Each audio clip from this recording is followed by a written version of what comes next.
Colorado Territory, 1878. Owen Matthews stood at the edge of the Singing River Ranch, his silhouette stark against the crimson sunset. At 25, he'd already spent more years in the saddle than most men twice his age. The vastness of the frontier stretched before him, beautiful, untamed, and utterly indifferent to human suffering. He pulled his hat lower against the dying sun, his clean-shaven jawline tightening as he surveyed the land he'd purchased 3 months prior. The modest cabin, the small herd of cattle, the acres of wild grass. All his, and all as empty as the day he'd arrived. A man needs nothing but his horse, his gun, and land to call his own, Owen muttered to himself, repeating the words his father had drilled into him since boyhood. It was a creed that had served him well through orphanhood at 14, through cattle drives across Texas, through the war that had torn the country apart. Love was a luxury the West couldn't afford, not when winter storms, rustlers, or a single bad harvest could destroy everything you'd built. His ranch hand, Silas, approached on horseback. "Town needs supplies, boss. Thought I'd ride in tomorrow." Owen nodded. "Take the wagon. We'll need feed for winter." "You ought to come along," Silas suggested, his weathered face creasing with concern. "Been 2 months since you've seen anything but cows and mountains." "The ranch won't mind itself," Owen replied curtly. Silas sighed. "There's more to living than just surviving, son." Owen watched him ride away, ignoring the hollow ache in his chest. What did an old man know anyway? Everyone Owen had ever loved was 6 feet under Colorado soil or lost to the endless migration westward. The lesson was clear. Attachment was weakness, and weakness got you killed on the frontier. Better to be alone than to lose everything again. That night, as the mountain chill settled over the land, Owen sat by his hearth, ledger open before him. The numbers didn't lie. 1 bad winter, 1 cattle disease, 1 raid by the desperate men who roamed these territories, and everything he'd built would crumble. Loneliness was the price of security. It had to be. A sound outside broke his concentration. Hoofbeats, approaching fast under cover of darkness. Owen grabbed his Winchester rifle and moved silently to the window. Moonlight illuminated a single rider racing toward his cabin, bent low over the saddle. Something wasn't right. No honest traveler rode that hard at midnight. He stepped onto his porch, rifle raised. "That's far enough, stranger." The horse skidded to a stop, sending dust billowing. As it cleared, Owen's finger tensed on the trigger. The rider wasn't the outlaw he'd expected, but a woman, young, beautiful, and clearly terrified.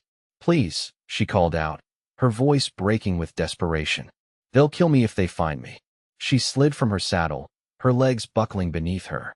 Owen crossed the distance in 3 long strides, catching her before she hit the ground. Up close, he could see she was no more than 22, with midnight black hair that had escaped its pins and cascaded over slender shoulders. Her traveling dress, once fine blue calico, was torn and dust-covered. Despite the dirt and exhaustion, her face possessed a delicate beauty that seemed wildly out of place on his desolate ranch. "Who's after you?" Owen demanded, scanning the darkness behind her. "Men who work for Colonel Harlow," she whispered, clutching his arm. "Please, I can explain everything. But first I need to know, are you the kind of man who'd turn away someone in danger?" The question struck him like a physical blow. He'd spent years ensuring he needed no one, trusted no one. Yet here was this woman, forcing him to choose between his isolation and basic human decency. "I'm Violet Daniels," she said, her emerald eyes meeting his. "And I've brought trouble to your door." Before Owen could respond, a distant thunder of hoofbeats reached them. Without another word, he pulled her into the cabin, extinguished the lamps, and led her to the root cellar beneath the kitchen floorboards. "Stay silent," he ordered, closing the trapdoor above her. For riders approached, their horses lathered and wild-eyed in the moonlight. Their leader, a bull-necked man with a star pinned to his vest, dismounted. "Evening, Matthews. Seen anyone pass through?" "Woman, dark hair, riding a bay mare." Owen leaned against his doorframe, rifle casual but ready. "Haven't seen a soul in 3 days." "What's she done?" "Stole property belonging to Colonel Harlow." "Valuable property." The man's hand rested on his holster. "You sure about that?" "Her tracks lead this way. Plenty of game trails cut across my land. Could be she veered north towards Silver Peak." Owen shrugged. I mind my business out here, deputy. Suggest you do the same. The man's eyes narrowed. Colonel Harlow doesn't take kindly to thieves or those who harbor them. And I don't take kindly to threats on my property, Owen replied, straightening to his full height. Now, unless you've got a warrant, I believe we're done here. A tense moment passed before the deputy spat in the dirt. We'll be watching the roads. Woman like that can't survive these mountains alone. Owen watched until their dust trail disappeared before returning to the cellar. When he opened the trapdoor, Violet was huddled against the wall, clutching something to her chest, a bundle wrapped in a shawl. They're gone, he said, extending a hand to help her up. But you've got explaining to do. She climbed out, still holding the bundle, which suddenly emitted a small, muffled cry. Owen stepped back, stunned, as she gently unwrapped the shawl to reveal an infant, no more than 6 months old, with a shock of dark hair and Violet's same emerald eyes. This is Emma, she said softly, and she's what Colonel Harlow considers his stolen property. Owen's world tilted. This wasn't just a woman in trouble. This was a mother and child, the most vulnerable combination possible in the unforgiving West. Everything in him screamed to send them away come morning, to protect the solitary life he'd built. Instead, he found himself asking, "When did you last eat?" As the night deepened, Violet fed her daughter and told her story between bites of the simple stew Owen reheated. She'd been a teacher in Denver when she met Richard Harlow, the colonel's son. They'd fallen in love, married in secret because his father disapproved, and when she became pregnant, Richard promised they'd announce their marriage properly. But Richard died in a mining accident before Emma was born, and Colonel Harlow refused to acknowledge either the marriage or his granddaughter. He offered me money to disappear, Violet said, gently rocking Emma. When I refused, he claimed I was Richard's mistress, that the baby was evidence of my immoral character. He had me dismissed from the school. So you ran? Owen concluded. I tried to make a life elsewhere, but he found us. Last week, his men came to take Emma, said a single woman of questionable virtue had no right to raise a Harlow. Her voice broke. I took what proof of marriage I had and fled. He's called it theft. The law's on his side. Men like Harlow make the law. Owen stared into the dying embers of his fire. One night, he told himself, he could give them shelter for one night, then point them toward the railway station at Silver Peak. You can have my bed, he said finally. I'll take the chair. First light, we'll figure out where you can go. Dawn broke with soft golden light streaming through the cabin windows. Owen awoke stiff-necked in his chair to find Violet already up, Emma balanced on her hip as she attempted to prepare coffee one-handed. Without thinking, he crossed the room and took the baby. I can hold her while you work, he offered awkwardly. Violet hesitated, then passed her daughter over. Support her head. Yes, like that. Emma regarded him with solemn eyes, then reached up to grasp his finger with surprising strength. Something stirred in Owen's chest, a forgotten warmth he quickly tried to suppress. I've been thinking, Violet said cautiously. Harlow's men will be watching the roads and the train station. We need time for the search to die down before I can travel safely with Emma. Owen knew what she was asking. Every instinct warned against it, his carefully constructed isolation crumbling for a woman he'd just met and a child who wasn't his concern. I can work, Violet pressed. I notice your books need organizing, and I could cook, clean, mend clothing, just until it's safe to move on. Before Owen could respond, hoofbeats approached once more. He handed Emma back to Violet and gestured toward the bedroom. Stay there. Be ready to run out the back if needed. But it was only Silas, returning from town with the wagon. The old man's eyes widened as he took in Owen's exhausted appearance. Trouble? He asked, climbing down stiffly. Nothing I can't handle, Owen replied. What news from town? Silas began unloading supplies. Whole place is talking about a woman who stole from Colonel Harlow. They're offering $200 for her return. He glanced toward the cabin. You haven't seen anyone pass through, have you? Owen hesitated only briefly. No, no one. The lie felt strange on his tongue, but not as strange as the protective instinct that had risen within him. As Silas continued unpacking, Owen made his decision. I need you to ride to the Collins place, he told Silas. Tell them I'll take those 2 milk cows they offered last month. Silas frowned. Thought you said we didn't need milk cows. Changed my mind. And pick up some, things a woman might need. Fabric, hairpins, whatever the general store has. The old man's eyes crinkled knowingly. Well, so that's how it is. It's not what you think, Owen protested. Just go, will you? After Silas departed, Owen returned to find Violet by the window, watching anxiously. He's gone to town for supplies. You can stay, he said abruptly. 2 weeks. By then, they'll have moved their search elsewhere.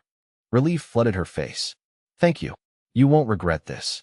I already do, he muttered, but the bite had gone out of his words. Days passed, falling into an unexpected rhythm. Violet proved herself capable and hardworking. She transformed the Spartan cabin with small touches, wildflowers in a jar, curtains sewn from spare fabric, meals that actually had flavor. Owen found himself lingering at the table rather than bolting his food to return to work. At night, they'd sit by the fire, Violet mending clothes while Owen carved a small wooden horse for Emma. The baby had taken to him immediately, reaching for him whenever he entered the room. At first, he'd held her awkwardly, like she might break. But soon he was bouncing her on his knee, making her giggle with hoarse sounds, even singing the lullabies his own mother had sung before the fever took her. You're good with her, Violet observed one evening as Owen rocked Emma to sleep. He looked down at the child's peaceful face. She makes it easy. Not many men would say that. Not many men are stuck with a baby and her mother hiding in their cabin. He retorted, but without heat. Violet smiled softly. Is that what we are? Something you're stuck with? The question hung in the air between them, weighted with something Owen wasn't ready to acknowledge. He carefully placed the sleeping Emma in the cradle he'd built and stepped outside, claiming a need to check the livestock. Under the vast Colorado sky, he tried to steady his breathing. This wasn't the plan. These feelings weren't part of the life he'd mapped out. Attachment meant vulnerability, and vulnerability meant pain. He'd learned that lesson too many times. Yet each day, the walls he'd built seemed to crumble further. He found himself watching Violet as she worked, admiring her resilience, her gentle strength. Each smile she offered twisted something inside him, a longing he'd thought long dead. 2 weeks stretched into 3, then 4. Autumn painted the mountains in fiery hues, and the first cold snap frosted the grass. Owen expanded the root cellar, built a proper crib for Emma, and added a room onto the cabin, all while telling himself it was just to maintain appearances if visitors came by. One crisp October afternoon, Violet joined him as he mended fences on the north pasture. They worked side by side, her presence somehow making the labor feel lighter. When they stopped to rest, sharing water from the same canteen, Owen found himself speaking of things he rarely mentioned. His parents' deaths from fever, his years drifting from ranch to ranch, the quiet dream that had driven him to stake his claim on this particular piece of earth. You've built something beautiful here, Violet said, gazing across the valley. A place a person could call home. It's just land, Owen replied, though the words felt hollow even to his own ears. Is it? She turned to face him. Because I've seen you with this ranch. You don't treat it like it's just dirt and grass. You love it here. Love is a luxury, he said automatically. Violet studied him. Is that what you believe? That love is something only for people who can afford it. I believe the frontier takes more than it gives. He stood, uncomfortable with her scrutiny. People who forget that end up broken or dead. And alone, she added softly. They also end up alone. Before he could respond, a rider appeared on the horizon. Owen instinctively stepped in front of Violet, hand dropping to his sidearm. But as the figure approached, he recognized the town doctor, Martin Wells. Matthews, the doctor called, dismounting. Thought I'd check on Silas. His cough sounded bad when I saw him in town. Owen relaxed slightly. He's at the cabin. This is Miss Daniels, my housekeeper. The doctor's eyebrows rose, but he merely tipped his hat to Violet. As they walked back together, Wells made small talk about town affairs, but Owen caught the way his eyes darted between him and Violet, noting the comfortable familiarity in their movements. At the cabin, while the doctor examined Silas, Owen pulled Violet aside. Wells is a good man, but he talks. By tomorrow, everyone will know you're here. Fear flickered across her face. You think Harlow's men will come? Not immediately, but we need to be prepared. He hesitated, then added, there might be a way to protect you both, legally. If we were. The word married stuck in his throat. What was he thinking? Marriage was the ultimate commitment, the final surrender of independence. Yet the thought of Violet and Emma leaving carved a hollow space inside him he couldn't explain. If we were what? Violet prompted, her eyes searching his. Before he could answer, Emma began to cry from inside, and the moment slipped away. That night, after Wells departed with promises to send medicine for Silas, Owen sat alone on the porch, watching stars emerge in the vast Colorado sky. The doctor's visit had shattered the fragile bubble they created.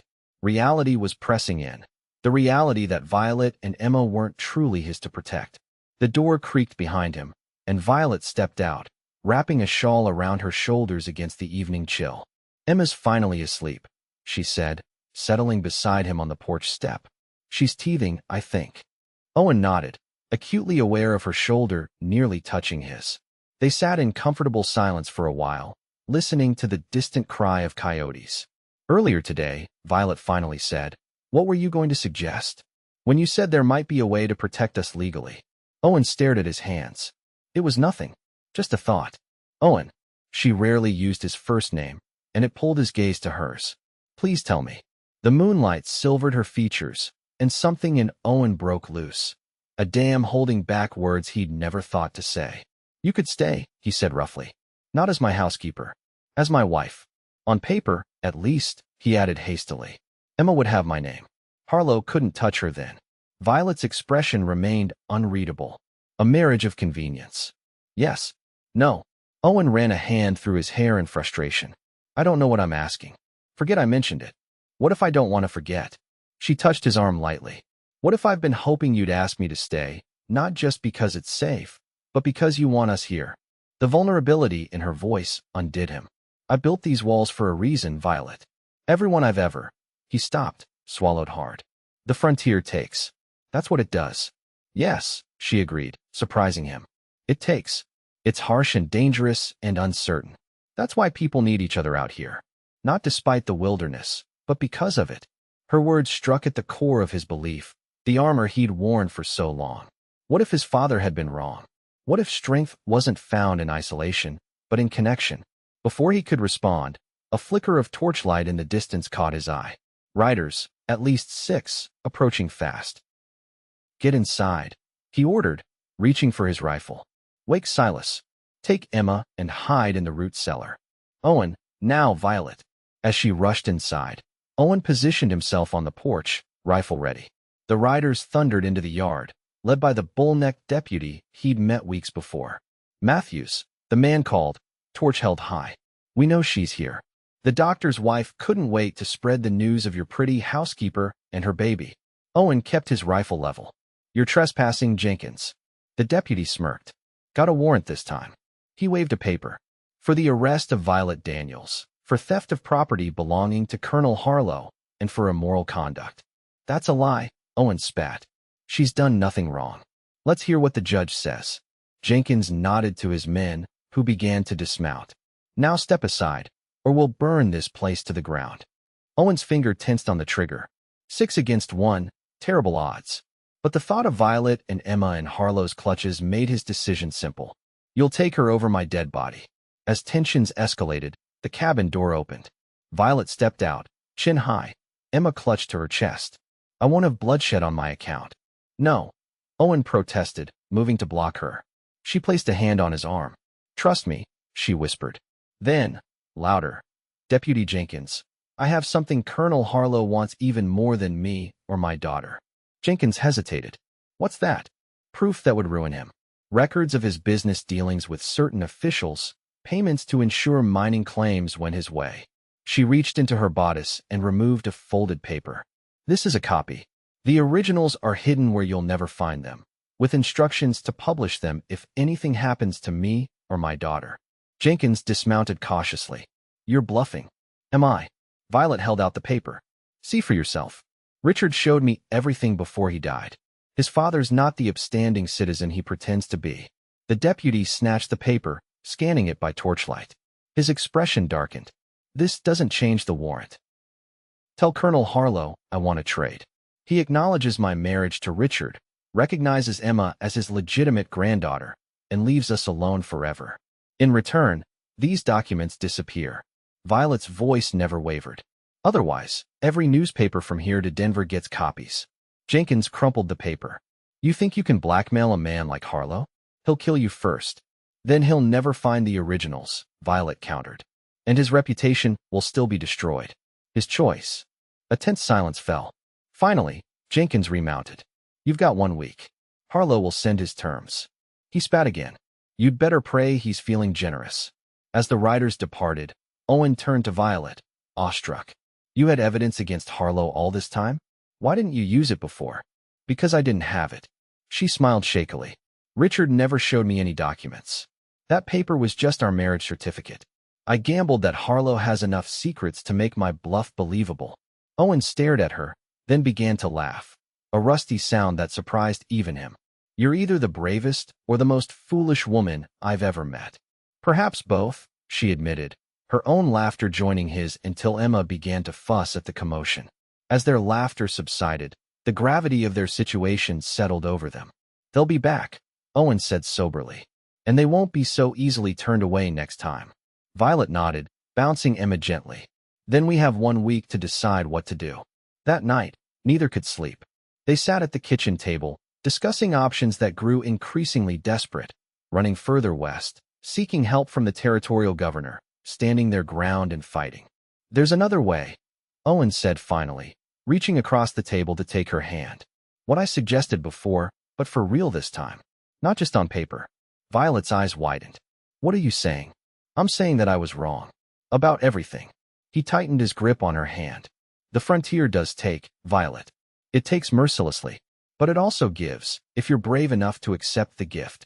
He glanced toward the cradle where Emma slept. You two came to my door at midnight, and you brought something I never thought I'd have again. A chance at family.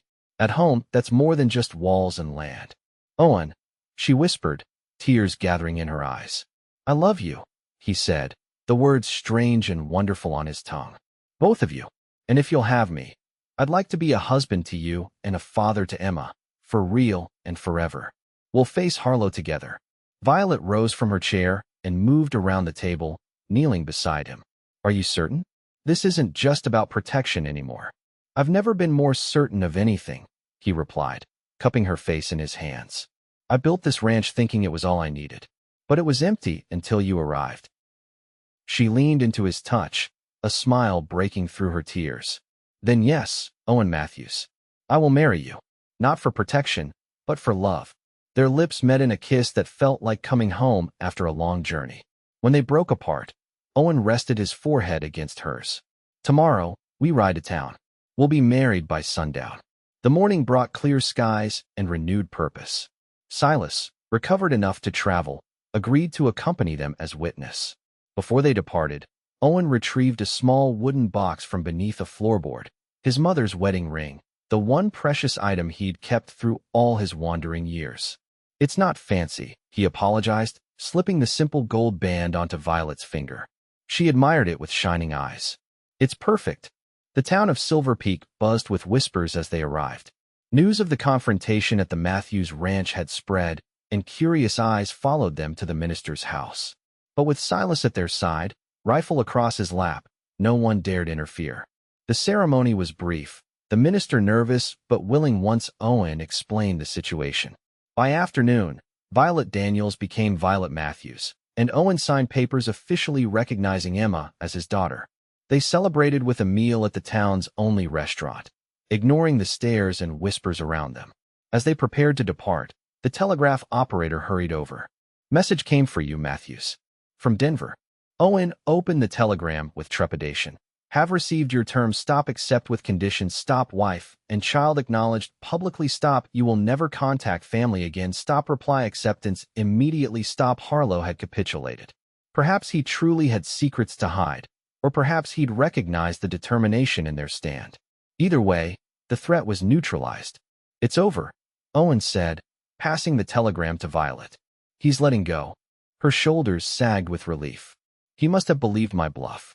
Or he realized he was fighting a losing battle, Owen suggested, wrapping an arm around her waist. Some things are stronger than even Colonel Harlow's influence. They rode home as the sun began its descent, painting the mountains in hues of amber and gold. The cabin, their cabin now, waited like a beacon in the gathering dusk. As they approached, Owen slowed his horse. "What is it?" Violet asked, Emma sleeping peacefully in a sling across her chest. Owen gazed at the scene before him. The home he'd built with his own hands, now filled with the family he'd never dared hope for. "I just want to remember this moment." She smiled, understanding in her eyes. "The first day of our real life together." "The first of many," he promised, urging his horse forward. As winter settled over Colorado territory, the Singing River Ranch transformed. The cabin expanded with a proper bedroom for Emma and a larger kitchen where Violet taught Owen to make her mother's recipes. Silas stayed on, becoming a doting honorary grandfather who delighted in Emma's first steps across the plank floor Owen had polished smooth for her. Spring brought new calves to their growing herd, and the news that their family would expand again by autumn. Summer saw the addition of a schoolhouse on their property, where Violet began teaching the children of neighboring ranches. On the anniversary of their midnight meeting, Owen and Violet sat on their porch watching the stars emerge, Emma asleep inside, and their second child growing beneath Violet's heart. "Do you ever regret it?" Violet asked, nestled against his side. "Opening your door to a desperate woman and her baby that night." Owen tightened his arm around her. "How could I regret the moment that saved me?" "Saved you?" She looked up at him, curious. "I thought we were the ones who needed saving." "I was dying out here, Violet. Not my body, but something deeper." He pressed a kiss to her temple.